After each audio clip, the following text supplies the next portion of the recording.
सुबह सुबह Rajwant sir jogging कर रहे थे, तभी उन्हें पंकज और प्रिया दिखे जो खंबे पे लगे तार में हो रही स्पार्किंग को देख रहे थे। अरे बच्चों, ये भी कोई देखने की चीज है क्या? जल्दी हटो वहाँ से। तभी वही हुआ जिसका डर था। ऊपर लगा हाई वोल्टेज तार नीचे उनके पास आ गिरा। प्रिया डर के मारे तुरंत भागी, पर भागते ही उसे करंट का एक झटका लगा।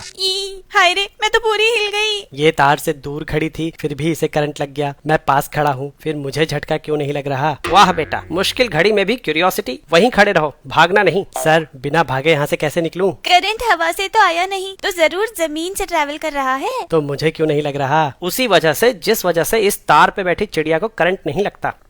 क्योंकि चिड़िया के पैर तो बैड कंडक्टर होते हैं ना। बेटा, तुम्हें फिजिक्स के साथ साथ बायोलॉजी भी पढ़ानी पड़ेगी लगता है। करंट पोटेंशियल डिफरेंस की वजह से फ्लो करता है। चिड़िया के दोनों पैर एक ही तार पे हैं, इसलिए पोटेंशियल डिफरेंस ना होने की वजह से उसे करंट नहीं लगता। सेम रीजन से तुम्हारी बॉडी में भी करंट फ्लो नहीं कर रहा। पोटेंशियल डिफरेंस किन्हीं दो पॉइंट्स के बीच कितना एनर्जी डिफरेंस है ये बताता है। अगर पोटेंशियल डिफरेंस कम है तो इलेक्ट्रिक फील्ड वीक होगी और इलेक्ट्रॉन्स कम फोर्स एक्सपीरियंस करेंगे। लेकिन अगर पोटेंशियल डिफरेंस ज्यादा है तो इलेक्ट्रिक फील्ड स्ट्रांग होगी और हर इलेक्ट्रॉन ज्यादा फोर्स एक्सपीरियंस करेगा। ज्यादा फोर्स मतलब इलेक्ट्रॉन्स का ज्यादा एक्सेलरेशन, मतलब उतनी ही ज्यादा ड्रिफ्ट वेलोसिटी, और ज्यादा ड्रिफ्ट वेलोसिटी मतलब ज्यादा करंट। यही करंट हाई वोल्टेज तार से जमीन में जा रहा है और जमीन का अपना कुछ रेजिस्टेंस है। ओम्स लॉ के हिसाब से दूरी के साथ साथ वोल्टेज घटेगा। यानी अगर तुम एक जगह खड़े हो तो दोनों पैरों के बीच पोटेंशियल डिफरेंस नहीं होगा और करंट नहीं लगेगा। पर जैसे ही तुम चलने के लिए एक पैर दूसरे से दूर रखोगे तो दोनों पैरों का पोटेंशियल डिफरेंस अलग अलग हो जाएगा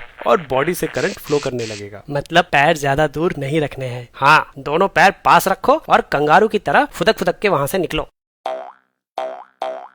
बहुत बढ़िया, आज तो फिजिक्स ने बचा लिया। लेकिन सर, तार गिरने से पहले तो मेरा पोटेंशियल 0 था, तो तार गिरते ही जब जमीन का पोटेंशियल बदला तो उस समय मेरा पोटेंशियल भी बदलने के लिए करंट का एक झटका तो लगना चाहिए था ना। सवाल तो सही पूछते हो तुम बेटा। जब तुम्हारी बॉडी किसी इलेक्ट्रिक पोटेंशियल पे पहुंचती है तो वो चार्ज गेन करती है। इस चार्ज की वैल्यू तुम्हारी बॉडी के कैपेसिटेंस पे डिपेंड करती है, जो कि बहुत कम होता है। तो अगर तुम्हारे नीचे का ग्राउंड 1000 वोल्ट पे भी है तब भी तुम बहुत थोड़ा सा चार्ज गेन करोगे, जिसके लिए एक इलेक्ट्रिक करंट फ्लो करेगा, लेकिन केवल कुछ माइक्रो सेकंड्स के लिए, जो तुम शायद महसूस भी ना कर पाओ। और ये इलेक्ट्रिक शॉक केवल तुम्हारे सेम पोटेंशियल पे आने तक ही लगेगा, उसके बाद नहीं। लेकिन अगर तुमने गलती से पैर डिफरेंट पोटेंशियल पे रख दिया तो कॉन्टिन्यूअस करंट फ्लो करेगा। अगर जेईई या नीट की तैयारी कर रहे हो तो फिजिक्स वाला के बैचेस चेकआउट करो, लिंक चैनल पेज पे है। और इस कूपन कोड को इस्तेमाल करोगे तो डिस्काउंट भी मिलेगा।